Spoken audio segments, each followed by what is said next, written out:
I'll say this. Last week I was worried about our team. I really was. I thought we were fragile. I thought that Florida game could have pushed us in either direction. And obviously, the way that game evolved kind of confirmed to me I'm on the sideline and I'm trying to figure out how to manage the game and what my fears and my concerns were going into the game started kind of happening right in front of my own eyes. And what I hope that happens is that that game and being able to figure out a way to overcome adversity kind of gives us a confidence in each other again to go out there and finish this season strong. Yeah, I was real proud of our guys. Obviously, that was a hard game. That was a game Florida came in here, and I don't want to say they needed to win, but we didn't get their B game. We got their A game, and our guys responded, and our guys held the fort down and figured out a way to win. Now, I hope that translates to that enthusiasm that I spoke about from those upperclassmen, and hopefully that permeates across our basketball team as we prepare for Tennessee Wednesday night. Frank, after the first Alabama game, preparing for them again, you said that first game didn't even look at it, didn't even look at the tape.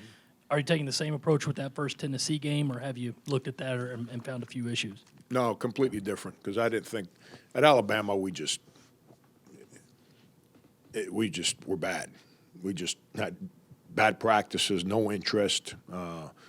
We never once did we fight back. Tennessee, we actually tried. We couldn't make a layup in the first half. Just couldn't convert open threes. Yet we're right there in the game, And then Dwayne has 2 free throws that give us the lead going into halftime. He misses both, and then in the second half, I think they made some hard shots early in the half, and we kind of dropped our heads for a second, which allowed them to kind of get away from us a little bit. But then we fought, and then I just watched it last night. I want to say it was a 5-point game with about 2 minutes to play. And, we could never get enough stops or enough consecutive baskets in the second half to figure out a way to overcome. But, no, we watched that game. So I really thought our guys tried that game. I wasn't happy with how we played, but I thought our guys tried. You kind of, to your opening point about the fragility, you always say this 18 rock fights, but at this time of the year it's kind of amped up, and it's a little unfamiliar territory in that y'all are kind of the hunted this area. Do you talk to your team about that? Little bit. I try everything I can to eliminate any pressure from winning from our guys. I don't believe in – I pressure guys to act the right way, to perform, to compete, to make right decisions. I put unbelievable pressure on players to do those things. I rarely put pressure on guys about winning. I rarely speak about, well, we got to win this game or blah, blah, blah. I just speak about what each individual, how to be. I try to hold everyone accountable for their responsibilities. And there I pressure the heck out of them. But that's a new animal. That's a new animal for us. That's our next step as a program. It's, at this time of year for the last couple of years, we've been on survival mode, and the teams we're playing against knew that we're in the bottom part of the league. I'm not going to sit here and tell you they didn't play hard against us, but we probably didn't get their kind of 100% focus. We're getting that now, and it's important that our guys go through that. It's the only way you're going to learn. There's nothing I can say or show on a film or that's going to make guys understand that emotion, that sense of urgency that you have to have, that attention to detail that you got to have at this time of year. And we're going through it right now, and I think our guys are learning from it. Coach, you talk about not wanting to put that pressure to win on the players and put it in other areas, but Dwayne's in here talking about after Saturday, they saw what happened to Kentucky and LSU, and all of a sudden they're back in the race and they're embracing this opportunity. Do you want them to do that amongst themselves, to say, hey, we have our chance to go win the league again and be motivated by the wins, even though I know that's not where you put your focus on? Of course, that's you want players that aspire to do that. You want to have that conversation when you're entering the last week in February. That should be something exciting. I just don't need to add any fuel to that whole fire there. Our preparation, our mindset, how we go about things should be about the next practice and whenever the next game gets here. But no, that's all I've been talking to our guys about. And I shared that with you guys, I think, after the game on Saturday. Dwayne, Sindarius, Michael, Mendogas, Limonis. When we were 1-9 or whatever we were, those guys didn't crack. They never flinched. They never gave in to, like, the pressure of, oh, my God, we're going to lose again and we're failures. They never gave in to that. So now that scripts kind of turned a little bit, don't crack now either. And that's kind of what we've been talking about. That's what I kind of share with them.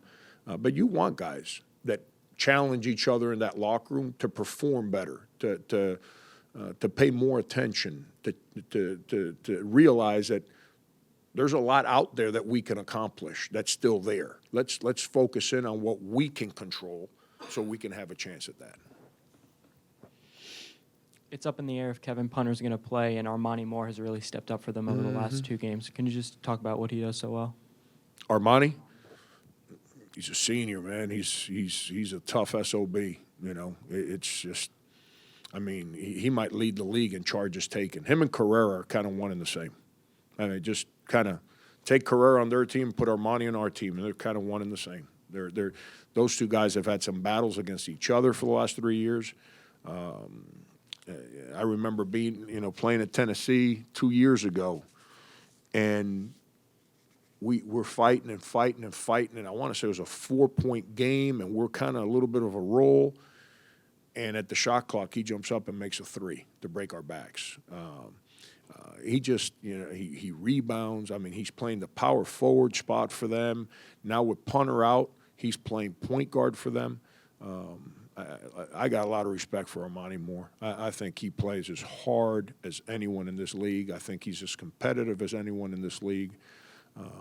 That's if you look back at Coach Barnes' career, he's always had successes with guys that look like Armani Moore. There's the one guy at Texas that his name escapes me right now when he first got to Texas. Undersized, just like Armani Moore, ended up playing in the NBA. I can't remember his name right now. No, TJ was not undersized. TJ was gunner size. No. No. No. PJ, it'll come to me in a second here. PJ Tucker. There you go. PJ Tucker. He reminds me a lot of PJ Tucker, what he did for Rick. Rick's real good with players like that. It's he posts. He when he gets a matchup he wants, he drives you. He's a gutsy shooter. That means he makes shots. He guards. He rebounds.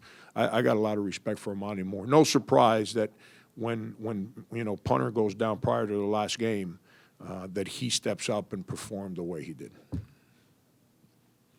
Come on, Gunner. Coach, 14-1 here at home, averaging nearly 13,000 every game here.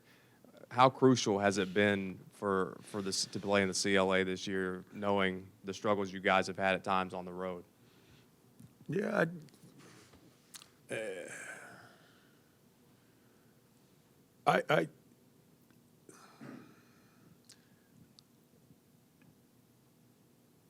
we've learned to win at home, which you got to be. If you can't win at home, you can't be a good team. And to win at home, you need your fans. It's hard to beat the teams we got to play here at home if you don't have any fans in the stands. It's huge. I think our fan base continues to grow along with our basketball team. I think we're growing in unison. I think, what's that, 3 straight sellouts? Is that what it's been? 3 in a row? 4 of the last 5? The building had only sold out 6 times before last year, and we have sold it out 5 times in the last 2 years, and have a chance to sell it out again here in the next couple games. Which I would hope that our fans are excited about the ride that we're all on this together.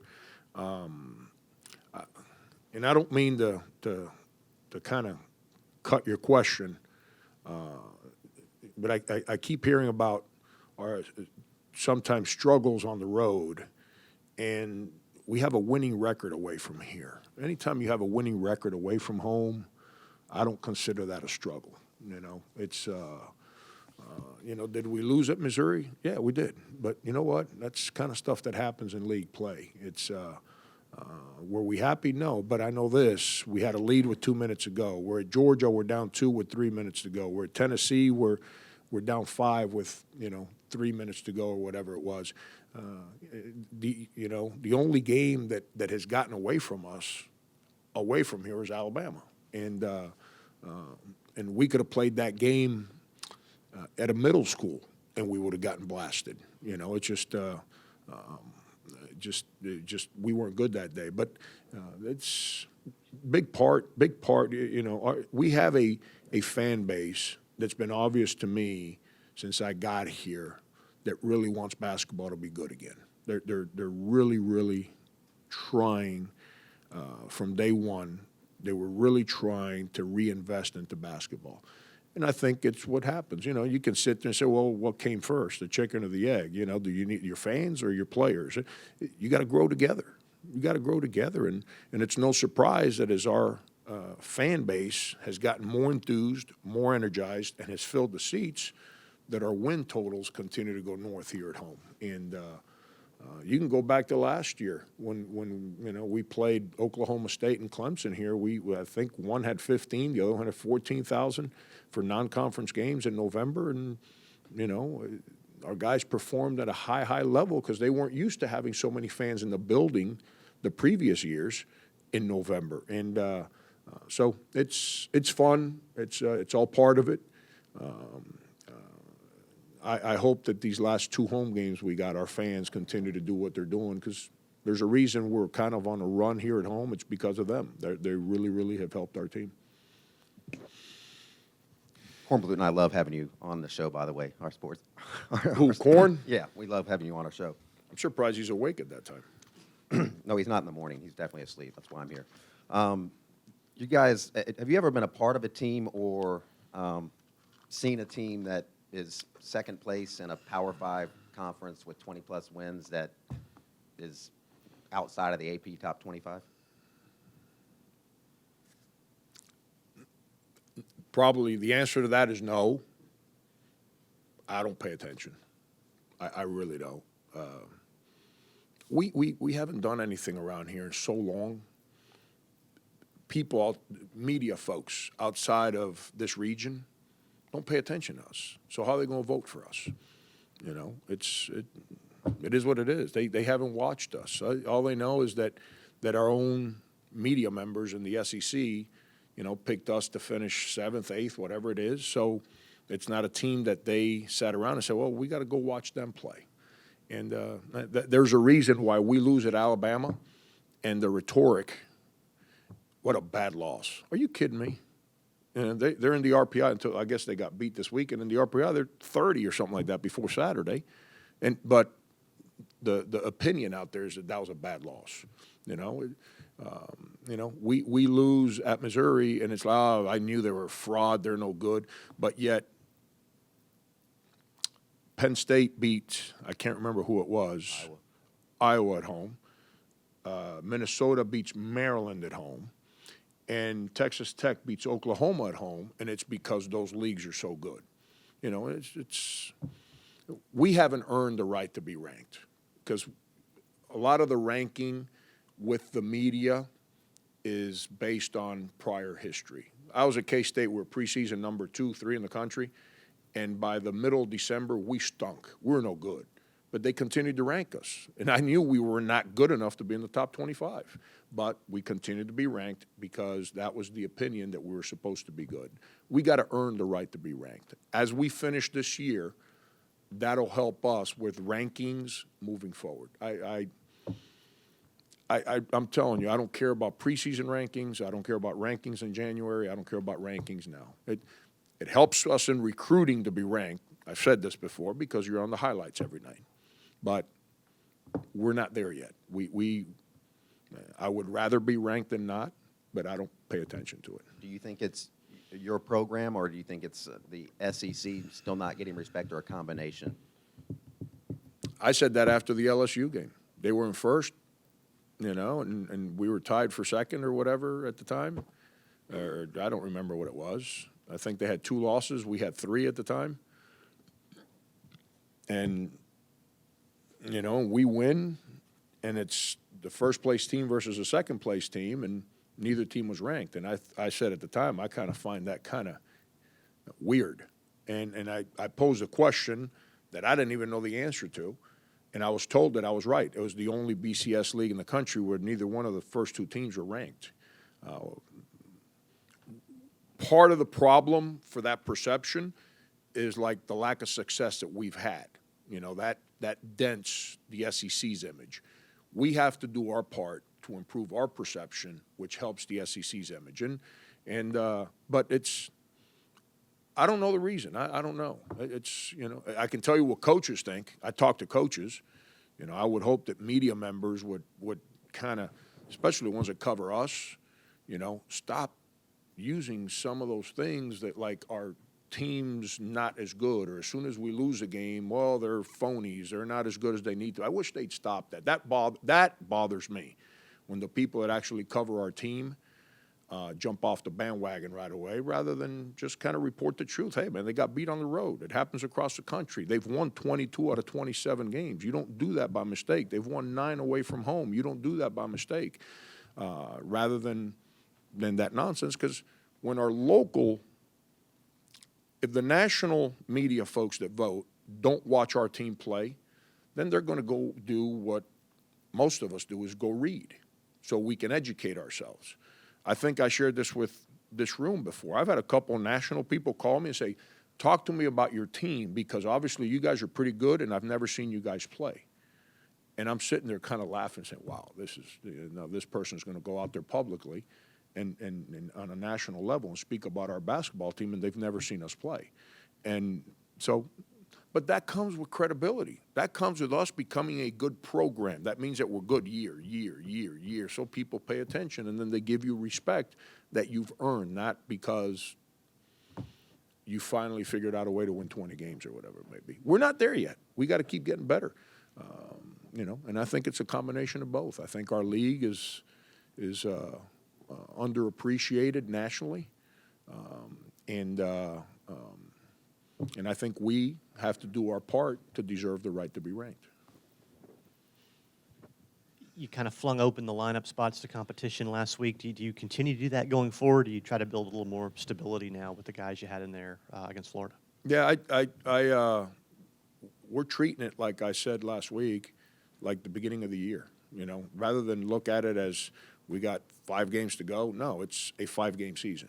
And rather than look at it like, well, I did this, and this well from November to January 30th, it's like, no, it's 10 practices, 5 games. And those guys that got the majority of the minutes, I thought those guys were phenomenal in practice.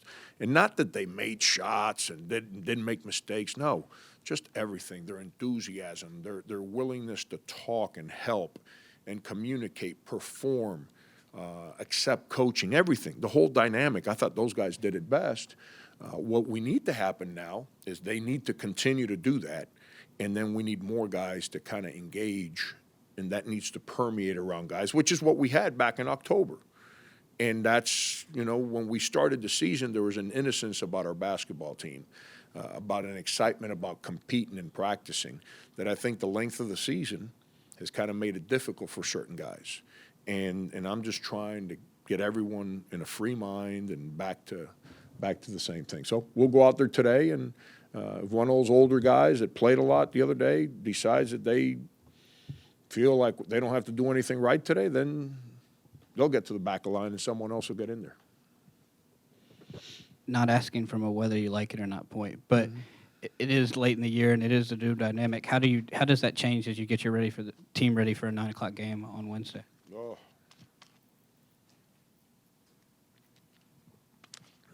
You guys will all be pissed at me because your timelines won't be met, you know? So I got to prepare my post-game speech, make sure.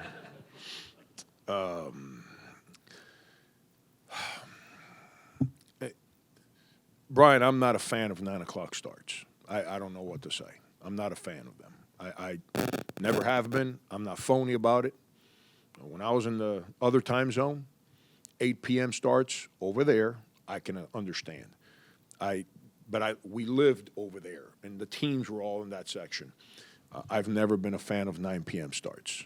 Maybe one time in non-conference play when they do that 24-hour basketball or whatever, and you started a crazy time or whatever, just for the fun of the spirit and the ability to be a part of that maybe.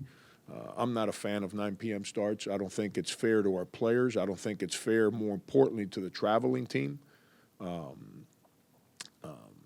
Obviously, the fans. It's just, I'm not a fan. I'm not a fan. If I get in trouble for saying that, it is what it is. I'm just not a fan, and I understand television is a big part of what we do. I get it. I understand. I wish there would be a better solution than 9 o'clock starts. But both teams play at 9. It's not just us. You know, we've got to manage it and be prepared. Heck, down in the islands, in that tournament, I think we started at 10 o'clock at night, if I remember correctly. You know, it's worked out pretty good for us down there. Maybe we need to delay the game to 10 on Wednesday. Frank, Dwayne said that right after the Kentucky and A&M and LSU games late Saturday, they sent a mass text of the screen of the SEC standings. Do you encourage that kind of thing? And what was your reaction when you got the text? It's you got players that care, that pay attention. You know, I'd be sad if my brother-in-law was in town, and he's one of these guys. He reads everything, and he studies the whole thing. He's got every tiebreaker down packed from here to Kingdom Come. He said as of today or Sunday, yesterday before he left, that I guess we would be the number 2 seed if we played today. If he figured it out, I'm sure our players can figure it out too. They can find that info somewhere. If we're there and our guys would be more consumed with mass texting each other about some party on campus Saturday night, I'd be concerned about that. They're mass texting each other about stuff that should be relevant and exciting to them at this time of year, and that's I remember Michael Beasley, and for everyone that says why I don't let freshmen speak to the media the first semester, when we signed him and he was on campus as a student in the summer, and there was a function for like our Gamecock club deal that we have here, and our student athletes, some of them would go speak at these things, and he spoke there. And some media guy grabbed him on the side and asked him about the whole Kansas thing, and he had that great quote, "We're going to beat them here, there, and in Africa." And he'd never been in a college practice. He didn't understand. Well, then I'm posed a question. Hey, your guy said this. What do you think? I said, well, given the fact that we haven't beaten them at home in 25 years, I love his attitude. Those are the kind of guys you want, guys that aspire to overcome. It's like me taking the job here. I took on the challenge. I knew it wasn't going to be easy. It's been harder than I thought, but I knew there were going to be difficult times, and they've been. I want guys that don't run away from things. I want guys that get excited about those difficult, because to do what that text message they sent, to do that, that's going to be real hard. That's extremely hard, but it's doable.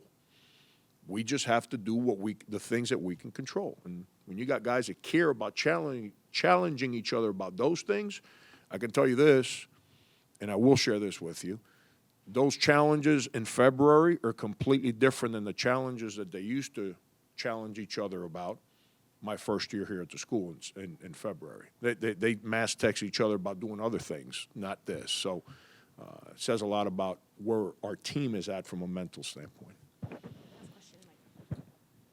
Frank, it seems like you weren't extremely as displeased with the Tennessee loss as you were on the road at Alabama. Said your players played a lot better at Tennessee, but what did you learn from the loss at Tennessee, and what do you think can be different this time around in Game 2? Yeah, there's times that your team plays hard but doesn't play well. As a coach, you're always trying to get your team to play hard and play well. It's you got to connect those two. It can't, Bill Self once said, competing isn't diving on a ball. Competing is doing everything the right way. Whether you're screening, whether it's understanding a play, cutting as hard as you can, rebounding when you have a chance, making a shot when it's your turn to make a shot. When you say compete, it embodies every one of those things. We played hard that game, but we didn't compete. And it's our job as coaches to let guys know that that's not acceptable. Not if you want to get better, not if you want to be able to send a mass text in February saying, "Hey, we got a chance to do this, man." We grew from that day. We got better because of that day. What do we have to do better? We can't miss all the layups we missed in the first half. We got to make layups, and then we got to make some threes. We had just wide open licks that we just you can't go 0 for on. If you go 0 for on them, you can't win. It's like I'm always asked. In the games that we've maybe struggled to score points, I'm asked about our offense. You run great offense and great screens and great cuts, and the ball don't go in the basket. That doesn't make it bad offense. It just means you miss shots. And then there are other times that you don't run anything the right way, and guys just kind of break plays off, and they just jump up and make shots. That doesn't make it great offense. That means you made shots, and it's a big difference there. And we've got to make shots better than we did the first time against them. Now, our inability to score a little bit had a lot to do with them. They fought us. They fight you. Tennessee doesn't go away. They get in under your skin. They get in your belt. They fight you now. They got some guys that fight, and I'll tell you what I've really enjoyed watching their team play this year is watching Rick Barnes. He looks like he's 31 years old again on that sideline, and he's chasing guys around, and he's got, just guys really competing. He seems like he told me he's really, really enjoying it, and watching him on film and watching his teams play tells me that he's really enjoying it. But they're going to fight. They're going to rebound. Everyone says because they're smaller they can't rebound. No, they do rebound. Rebounding is not about size. Rebounding is about – Michael Correa is 6'5". Is he tied for double-doubles in league play now? Huh? Him and Simmons have the same number? I mean, it just grabbed 15, against a team that's 6'10", 6'9", 6'9", But rebounding is a matter of will and desire and toughness and strength. And when a guy's holding you, not standing there, but going through that and still going to get the ball, and they got guys that do that at Tennessee. And then they've got some shot makers, which you got to have. So we got to play. We got to compete this game. Last time we played hard, but we didn't compete. This game we got to compete. We got to do a better job of doing all our jobs, not just running around and looking like we're playing hard.